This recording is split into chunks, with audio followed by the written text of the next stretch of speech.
Empire.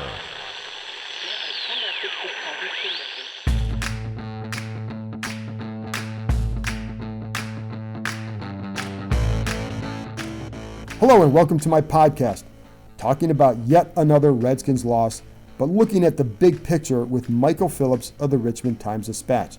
That means a lot of Dwayne Haskins and a little bit of Urban Meyer. Michael also has a fun story coming out this week on the top Redskins press conferences over the past decade. Now, we didn't get into that, but I'm just giving you a heads up for what's coming this week from Michael. Then it's me with my observations, including some more on Urban Meyer. What does his presence mean at that game Sunday? And more on Dwayne Haskins, and also a little bit on Monte Nicholson. But first, here's my conversation with Michael Phillips of the Richmond Times-Dispatch.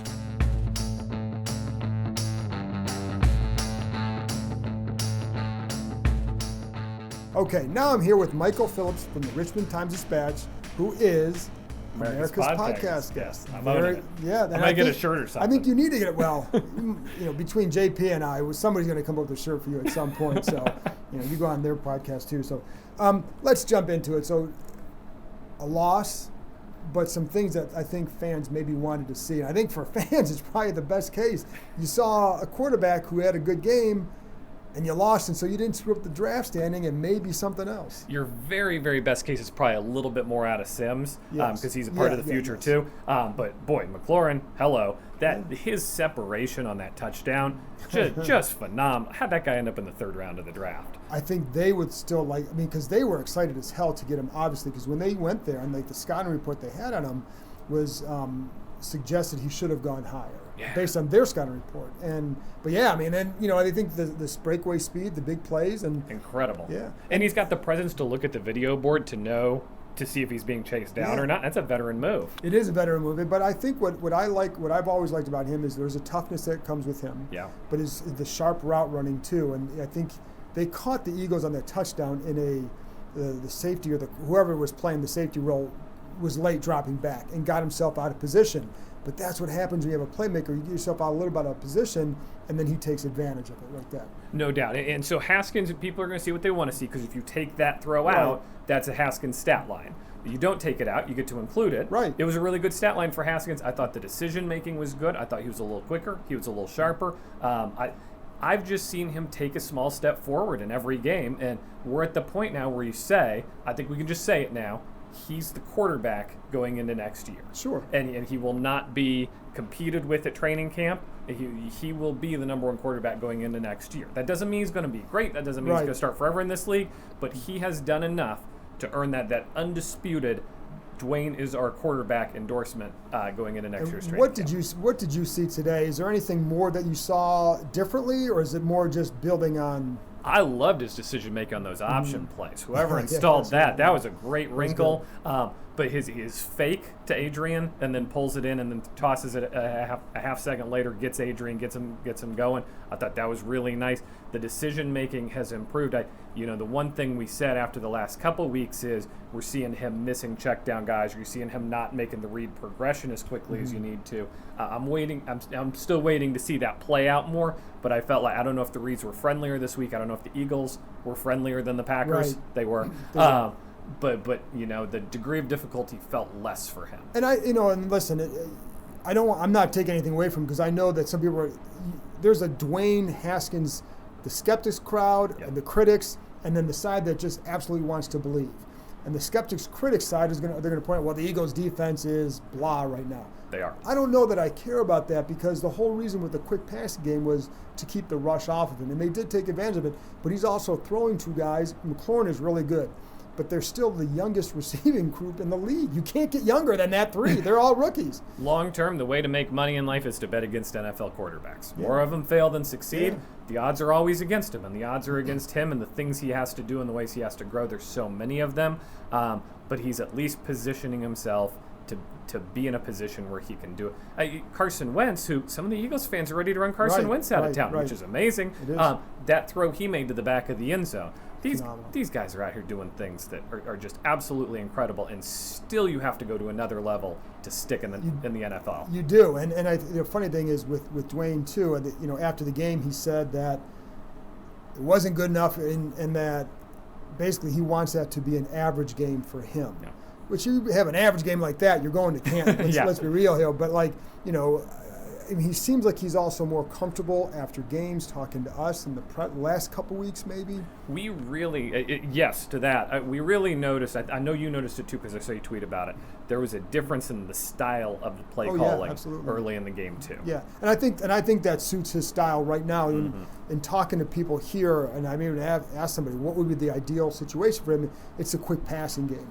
Let him use, he's got the vision, he's got the arm. Put them in a situation. It's hard to do that consistently because different style of game and all that, but this style of game was made for him. You mentioned press conferences.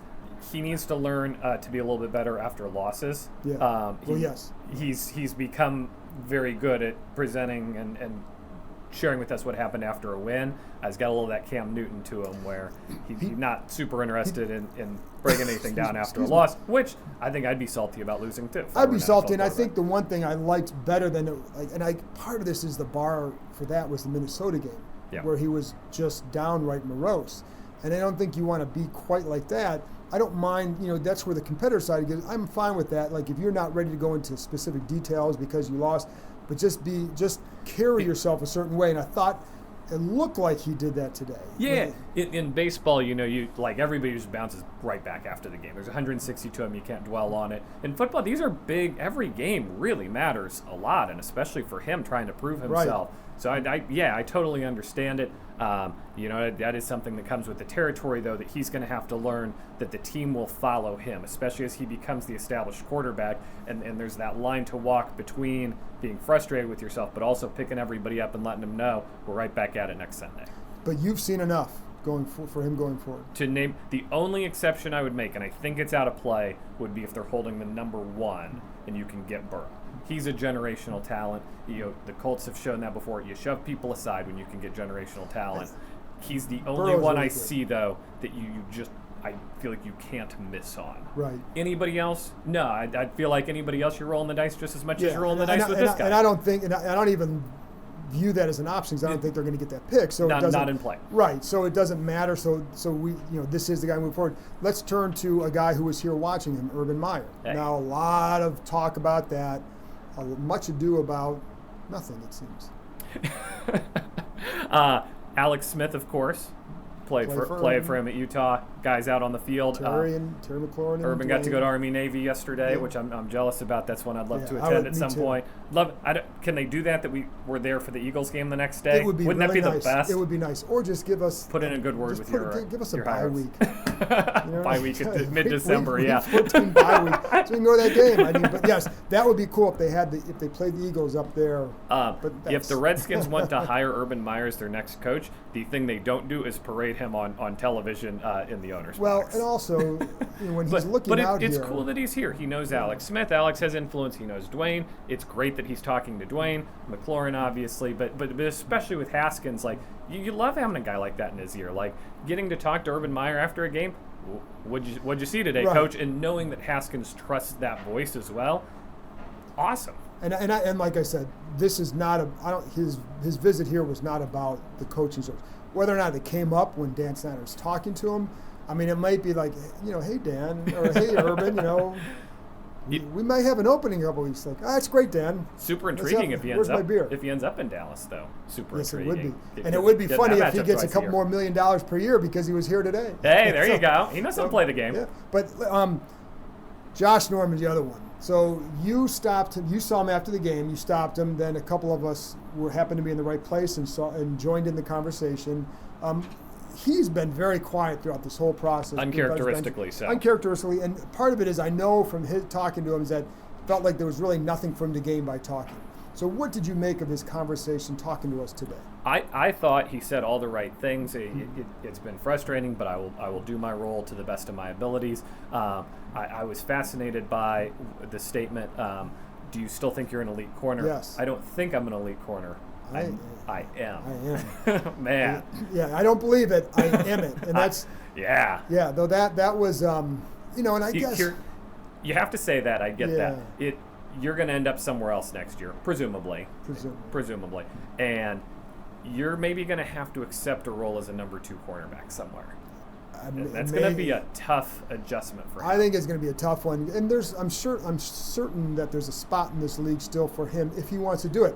And I think he's one of the 64 best cornerbacks alive, able to play right now. I believe that he's a top. He's not a slot corner. He's a top 2 corner on an NFL team. There's a lot of guys getting beat out in this league. He can go out there and still play. I think the question is, can he accept certain things and who's going to sign him, because he's made it clear he can walk away.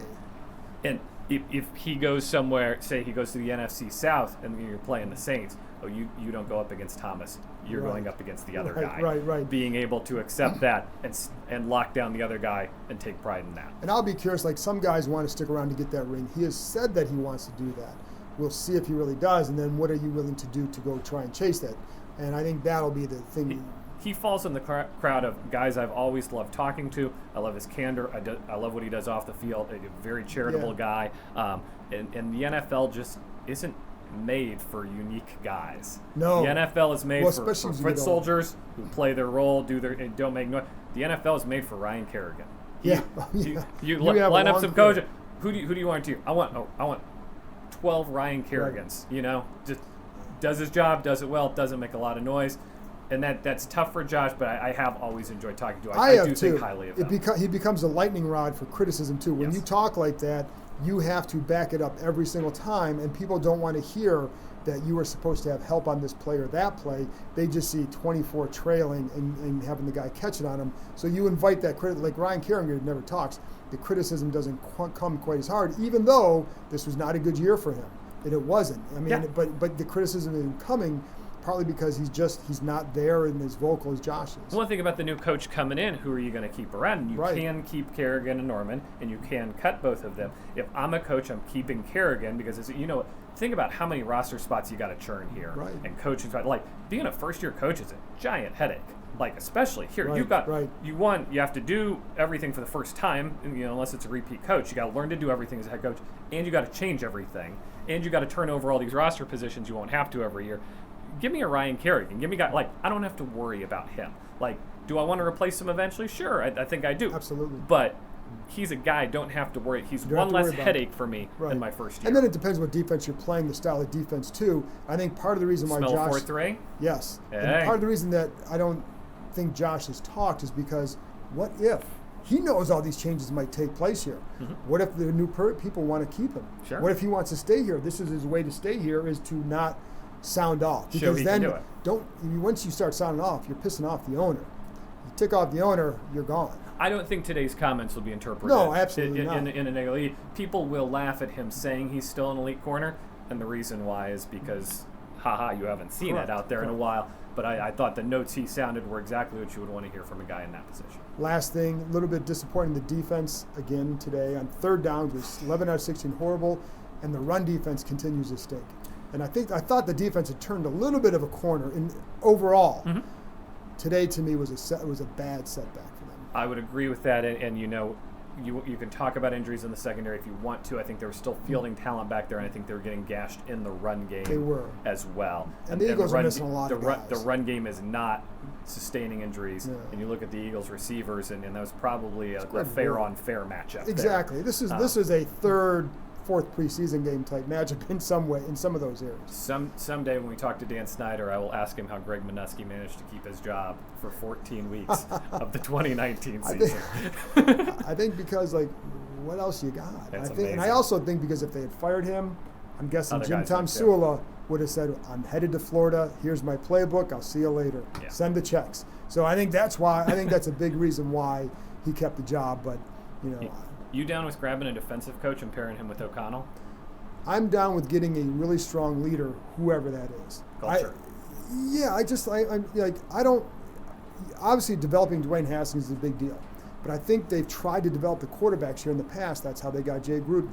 Get a guy who you think could be a really good head coach for everybody, because whoever the head coach is will not be tasked. I mean, they're going to have to develop, but you're not there every day with him. It's going to be the quarterback coach and the coordinator. So, if they were able to keep O'Connell with the head coach, I'm fine with that. I don't feel like they have to, but I do feel like that he could, because I think he's worked. I don't think people realize how much he works with Dwayne now behind the scenes compared to earlier in the year. If he had his hand in the play calling today early, Right. I liked it. And if he had his hand in the play calling late, I didn't like it as much. But I think Kevin has a good future ahead of him. Yes. But I don't know that it's. My thing is just get a good head coach and don't limit to one side of the ball. Get a guy who you think this is the leader that can win here, because it's obviously been a hard thing to do. But I just don't like when teams fall prey to, well, we have to get an offensive guy. Well, what if, the Ravens went out and got Harbaugh years ago? Pretty damn good coach, but the difference is he has a philosophy, knows what he wants, and is willing to make changes and try things. Lamar Jackson. So that's what. Keim 2020. There you go. So, anyways, let's end on that. Yes. People are driving off the road right now. So, all right, Michael, thanks a lot. Michael Phillips, Richmond Times-Dispatch. Read them behind the paywall. Put your money down. After this break, I'll be back with my observations and what exactly did Urban Meyer's presence at the game mean Sunday.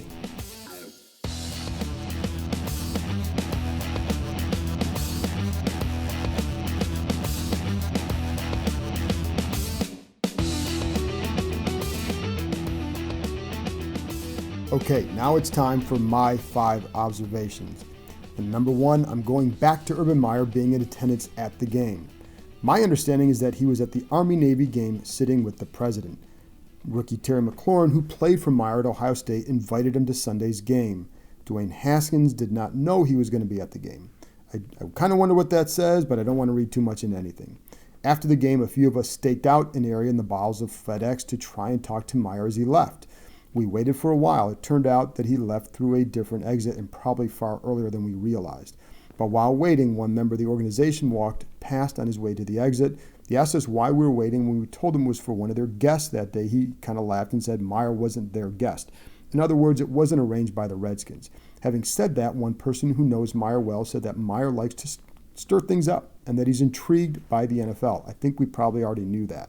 He's flirted with Dallas a little bit here. Also, Benjamin Albright, who hosts a radio show in Denver, stays on top of national news, had said that Meyer has been consulting with Dan Snyder. I had not previously heard that, so I don't know what that exactly would entail, how often they talk, etc., etc., etc.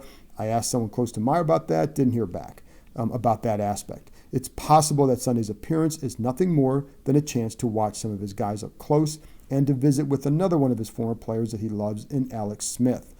And keep in mind that Smith and McLaurin, I think, would be 2 of the top 5 guys probably on Meyer's all-time list, or certainly in the top 10 of his all-time favorite players list.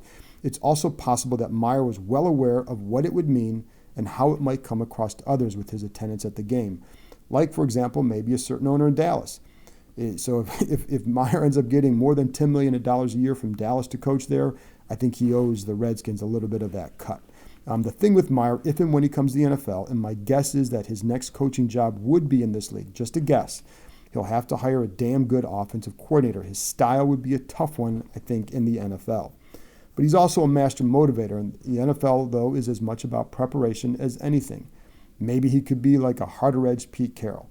But if Meyer indeed is talking to Snyder, that's not bad at all. He knows how to win. He knows how to lead. Snyder needs to learn both aspects. He also knows how to build a winning situation.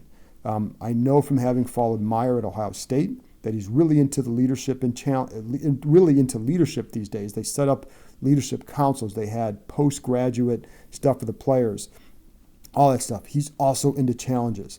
While many people might see a scene like Sunday's as reason to stay away, you saw thousands more Eagles fans in attendance. And it felt like an Eagles home game. To a guy like Meyer, that could also represent a challenge. The Redskins to the older crowd, and Meyer's in that group, he's in his 50s, they're an iconic franchise that has dramatically fallen. Just think for a minute if you're Meyer, and you could imagine your legacy if you're the one to help resurrect this franchise. I don't know that he'll be a legitimate candidate, but I would say it's probably up to him. I'm quite sure if he is flirting with the NFL, other teams will get involved. I would imagine Dallas would get involved as well. The question I'd have there is the power setup. A lot, too, depends on what he thinks of Haskins' long-term potential, because quarterback will be make a dramatic difference, I think, for a guy like Meyer. I would also say it would be really interesting to see if the Skins did have the number 1 pick and Joe Burrow is there for the taking. 2 years ago, Meyer chose Haskins over Burrow, and that's why Burrow ended up going to LSU after he graduated from Ohio State. I don't know what would happen if that same situation presents itself. Number 2, it'll be interesting to see what does happen with all this. I feel safe in saying that a guy like Meyer would not come here with the current power structure. That means, of course, with Bruce Allen having all the power. Keep in mind, in Dallas, it's Jerry Jones who has all the power. Now, he did make it work with Bill Parcells for a few years. That remains the power structure setup remains a non-starter for some, definitely not all, because, money. Allen was hired 10 years ago Tuesday, and it has been noted by a few people that Allen has not been seen at Snyder's side nearly as much as in the past, at least before games on the field when there's a chance to actually see them interacting. It was also interesting that Allen left an hour or so after Sunday's game with his family, while Snyder and Alex Smith remained in the owner's suite for several hours. Typically in the past, Allen would have been part of that group. What does it mean? I don't know. It's just an observation. We shall see soon enough. The Redskins are starting their meetings with scouts this week, which Allen takes part in. Maybe he had to go get ready for that. I don't know. I wouldn't read into his still being around as evidence that nothing will happen. The only person who truly knows is Dan Snyder. So because of that, there's a lot of piecing things together, reading into situations, reading into body language, a lot of speculation, and a ton of smoke. That's all we really know for now. Number 3, Meyer happened to catch Dwayne Haskins' best game. Perhaps what helped most was a game plan that was far more balanced on first down than in the past. The funny thing is they were run heavy during the week in practice. I've been told on one walkthrough they ran 30 plays. Typically in the past it'd be 15 run past. This time it was 24 runs to 6 passes. Sunday, but that wasn't the case Sunday. Sunday they had 28 pass attempts, 23 runs in a game that was close throughout. They used a heavy dose of the quick game as 19 of the 28 pass attempts traveled 7 yards or less in the air. Now that's probably close to what the percentage would be in the past, but I do think it was a little bit different because of the balance. And to me, it's always been not so much how much you run or throw, it's when you're doing it and from what looks. That's where you get balance. And I think one thing going forward, and God bless Adrian Peterson, but when he's definitely in the game, there's usually more of a predictability because it's so run heavy. But they did throw to him a little bit on Sunday. If you remember, on the previous podcast, I was asked what sort of offense best suited Haskins. The feeling by some of the organization was it would center around the quick passing game. They want him to do it more from under center. He has the size, he has the vision to keep defenses guessing more about what's coming. Sunday, a lot of that was out of the gun. But the touchdown pass to McLaurin was a play action from under center.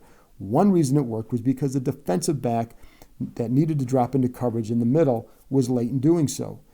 So what happened there, because he was late in doing so, he ended up with a bad angle. So when McLaurin takes the catch inside, he's able to just sprint past because the angle was bad. But the angle was bad because of the drop. The drop was bad because of the look, the under center, which had typically been run heavy, and then the play pass. The game plan also took advantage of a weak secondary, and that also helped keep the pass rush off Haskins. Both were important, of course. Haskins has shown competitiveness and poise in the pocket, and Sunday he did a nice job with his accuracy. Now, I haven't had a chance to rewatch the game yet, so you always see more the second time around when I can watch each play multiple times. So this is really just a first impression. But I liked what Haskins did. I loved the ball to Steven Sims in the back of the end zone, very well placed. Haskins still has a long ways to go. I'm not going to, this is just another step in the progression, but at least it's one where he's moving forward and not back. And one thing I will say, I'm not going to overstate what happened on the game's final play when he got hit in the pocket and fumbled. The play kind of highlights one part of his game, which is the escapability factor in the pocket. Now, that blitz was on him fast, so perhaps there's nothing he could have done. But the reason he has to excel from the pocket is because he doesn't make teams pay if they miss him typically. He's not going to routinely extend plays the way a guy like Carson Wentz can, and Wentz always hurts the Redskins every game with at least 1 or 2 plays outside the pocket that are a big play and a win. That's why they're 0-6 in the last 6 games against the Eagles. Not all started by Wentz, but that is, what the deal is. But Haskins was better Sunday and provided I'd have to check on how many Wentz has started in those games, but I know that multiple times in that stretch he has made plays that has helped the Eagles win outside the pocket. Haskins was better Sunday and provided another step in his progression. Also, In talking to Steven Sims afterward, he spoke about Haskins becoming a more vocal leader. He said that Haskins was even chastising Donald Penn once or twice to get back in the huddle and to be quiet. That's a good sign too. Also, and one of the things I'm going to be looking forward to in watching the tape again is watching how Wes Martin did against Fletcher Cox. Didn't see a lot of huge flare-ups. It's hard to sit there and watch a right guard during a game like this, but I am curious because he's a guy that I like, and he's a guy that the Redskins like. He's a guy that they view as a future starter. And when you have two contract questions at left guard and right guard, you could plug in a guy like Martin and move forward, and you don't have to then spend big on a guard. And I don't think you want to get in the habit of spending huge on a guard if you don't have to. It gives them some options. Or, if nothing else, if they bring both guards back in Flowers and Brandon Sheriff, then what that does is it starts to finally create depth inside, something they haven't done. So you can keep Martin, but you're going to have to then start, again, build your depth. But I do like what Martin adds, so I am curious to see how well he did going back and watching. Number 4, Adrian Peterson did not have a great game, didn't have a bad one. But in his quest to reach 1,000 yards, he kind of suffered a blow. He needed to average 94 yards in the last 3 games to top that mark and collect another $500,000 in a bonus. He finished with 66 yards, but that and his touchdown were enough to move him up the all-time charts. He's now 5th on the all-time rushing list and tied for 4th with Walter Payton on the all-time rushing TD list. The coaches still marvel at what Peterson can do. He's no longer the explosive breakaway guy from his youth, but they still talk about how he's able to get skinny to fit through holes, which is a knack. The coaches will, I'm telling you, when you talk to them, they just kind of get this look in the side like, I can't believe he could get through this hole, and he just makes himself skinny. And they talk about runs in which he's a step ahead of the defense. There was one against Carolina, for example, a few weeks ago, in which a play was called to run through a certain hole on the right side. Peterson immediately saw the linebackers, Luke Kuechly in particular, flowing to that hole. So he cut back, and I think he gained like 23 yards. Now, one thing to keep in mind when you talk to running backs, they always talk about seeing the cuts at the next cut, not the first cut. The first cut they already know. The second cut is what they're looking at, so their vision is always the next level. The coaches were confused as to why he kind of ran that play that way, so they asked him, and he gave them the reason why. And it may seem like a simple thing, seeing the linebackers flow that way. But Peterson's vision is always on the next level. Not all running backs can do that, but it's why he's always gained huge chunk plays throughout his career, and it's why he continues to do so. The loss of some of that speed is why he doesn't get longer runs, but that vision and that quality are why he still gets the 10 to 20 yard runs. And he knew he would have the cutback on that play. That's next level vision, but it's why Peterson continues to climb those lists. And it's why he's flirting with 1,000 yards in a season in which he was inactive for the first game, and he's been playing without a strong passing game throughout the entire season. Finally, number 5, we need to talk again about the defense, which was bad on Sunday. Monte Nicholson simply has not helped them like he should, way too inconsistent, and committed a dumb foul in the Eagles' first series that helped sustain a field goal drive. On the late hit against Zach Ertz, the play was over. I mean, he took a few steps. It was just dumb. Maybe they would have picked up the first down anyway. It would have been a 3rd and 8 based on the stats for the game. The Eagles converted 11 of 16 third downs. You probably would have put money on it happening anyway. But it was just a dumb penalty, and the Redskins need to get away from such plays and such players. I'm going to go back to Norman for 1 second. He said he wasn't going to throw anyone under the bus for the game-winning touchdown pass. Well, by saying that, you're kind of throwing someone under the bus, because what it does is like, oh, now I'm going to go back and watch that play again and see who maybe should have been in a position where they weren't. So that alone is throwing someone under the bus, because it does force you to go back and watch again. I'm just going to tell you what I saw. I'm not going to cast blame here, because I don't know. But on the game-winning play, Nicholson is on the opposite side from Norman, and with no one going out for a pass on his side, he starts to immediately rush. But he sort of stops. He hesitates. And when he sees Wentz start to throw going to that side, he retreats hard. He did not seem to know really what he should do, and he was kind of caught in between his thinking. Norman's statement implies that somebody should have been in coverage, and you can do a 1+1 here. I don't know if it adds up to 2 in this case, but that's, again, based on what Norman said, based on what you see, you know that something went wrong there. It might not have mattered. Norman still lost on that crossing route, and unless you're in the back corner of the end zone, or if you're, maybe you're in a better position to try and make that a harder throw. Maybe that's what could have happened. I know that he still lost on the play, and the Redskins gave up a touchdown. Now, I did not like the roughing penalty that was called on Ryan Anderson. I'm not sure what he could have done there. He hit Wentz around the waist, and because of the quarterback's size, it's really hard to get him down. So you kind of have to drag and get him to the ground. His hands are lower, and it turns into a penalty. I think that was a tough call. I don't know how the rules get you there. I think that's just a tough penalty. If he hits him high, he risks a penalty. We saw Daron Payne hit him high later. Now he led with his helmet, so it was an easy call for the officials, but that's the result of having to go high on a guy. But at least Anderson has been making plays lately with 2 more forced fumbles Sunday. I don't think he'll ever be a great pass rusher. Not even the Redskins felt like that. After the draft, they always viewed him as a guy they just liked because he felt he was a good player, more so than a great pass rusher, a guy who could help a team. He is someone who can help, and he is someone who needs a lot of reps to set up his guy as a pass rusher. He's not a guy who's going to come right off the bench and make a play. He's almost like an every down running back versus a third down back. Third down backs can come in and make plays without having to set up guys as much as an every down back. Anderson might never be a great starter, but it's harder for him as a reserve because he's not a blazer off the edge who can win with that speed.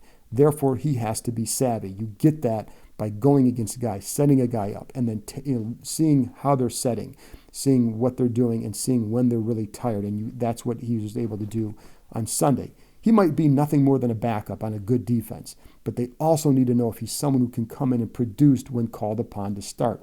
That's what he's doing now. He's a solid run defender who does set a good edge. And it's funny because you look at that front seven, and this group should be absolutely better against the run. I don't know why they're not. I do think that the corners and the defensive backs have to do a better job there. That's where I think if you can have a situation where you have Landon Collins in the box more, that would probably help. But I'd have to really sit down and look at that as to why they're not better there. Regardless, as far as Anderson, a good finish would help his future. I would certainly not pass up anyone in the draft because of how he's playing, but it's good to have depth now or in 2020. That's it for now. Thank you to Michael Phillips of the Richmond Times-Dispatch for joining me, and thank you, as always, for listening. It could be an interesting week. I'll talk to you later.